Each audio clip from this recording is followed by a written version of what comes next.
शंकर सुवन केसरी नंदन तेज प्रताप महाजगबंदन। हनुमान चालीसा की इस पंक्ति में हनुमान जी को केसरी नंदन यानी कि केसरी का पुत्र कहा गया। तो ये केसरी कौन थे? तो आइए आज इन्हीं के बारे में जानते हैं। तो अभी हमने पिछले वीडियो में ये जाना था कि स्वर्ग की अप्सरा पुंजिक स्थला जब तीन श्राप उसको मिले कि वह धरती पर वानरी के रूप में जन्म लेगी, तो उन श्रापों का असर तो होना ही था। तो उन श्रापों के असर से पुंजिक स्थला धरती पर अंजना नाम की एक वानरी के रूप में प्रकट हुई। अब वह एक आश्रम में रहने लगी। अब वो जो जंगल था, उस जंगल में संबासदन नाम का एक राक्षस था, बहुत ही भयंकर राक्षस। तो वो जो राक्षस था, वो राक्षस आश्रम वासियों को बहुत तंग करता था, बहुत सताता था। अब अंजना, क्योंकि वो तो एक अप्सरा थी, मतलब पूर्व जन्म की अप्सरा और एक शक्तिशाली वानरी थी, तो अंजना के मन में आया कि क्यों ना मैं इस राक्षस से युद्ध करके और इस राक्षस को हरा दूं, और ताकि ये आश्रम वासियों को इसके भय से मुक्त कर दूं।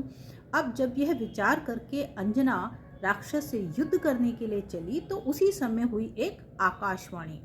आकाशवाणी ने बताया कि ये जो राक्षस है ना, इसका अंत केवल इसके ही लहू से, इसके ही रक्त से किया जा सकता है। अब जब अंजना को एक राक्षस के साथ युद्ध करते हुए जंगल में वानरों के राजा केसरी ने देखा, तो केसरी भी अपने अस्त्र शस्त्र लेकर आ गए और अंजना का साथ देने लगे। अब केसरी उसके साथ में युद्ध करते, उसको बाण मारते, भाले मारते, उसके शरीर से रक्त तो बह रहा है, लेकिन उसकी शक्ति कम होने का नाम ही नहीं ले रही है। तब अंजना को आकाशवाणी का ख्याल आया और उसने एक तीर उस राक्षस के लहू में डुबोकर उसको मारा। जैसे ही उसके रक्त में डूबा हुआ तीर उसको लगा, वैसे ही राक्षस लड़खड़ा गया। उसके बाद तो केसरी और अंजना दोनों ने ही उसी के रक्त से भीगे हुए जो तीर थे और भाले थे, वो उसको मारने शुरू किए और कुछ ही मिनटों में उसका काम तमाम कर दिया।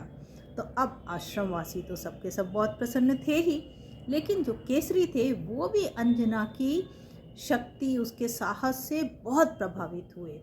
तो केसरी ने अंजना के सामने विवाह का प्रस्ताव रख लिया, तो अंजना ने उसे सहर्ष मान भी लिया। अब सभी आश्रम वासियों की उपस्थिति में शुभ मुहूर्त में अंजना और केसरी का विवाह संपन्न करा दिया गया। तो इन्हीं अंजना और केसरी के पुत्र थे हनुमान जी, जिनके जन्म की कथा हम अगले वीडियो में सुनेंगे। ये वाला वीडियो आपको कैसा लगा, कमेंट करके ज़रूर बताइएगा, और मेरे चैनल को यदि सब्सक्राइब नहीं किया है तो सब्सक्राइब अवश्य कर लीजिएगा।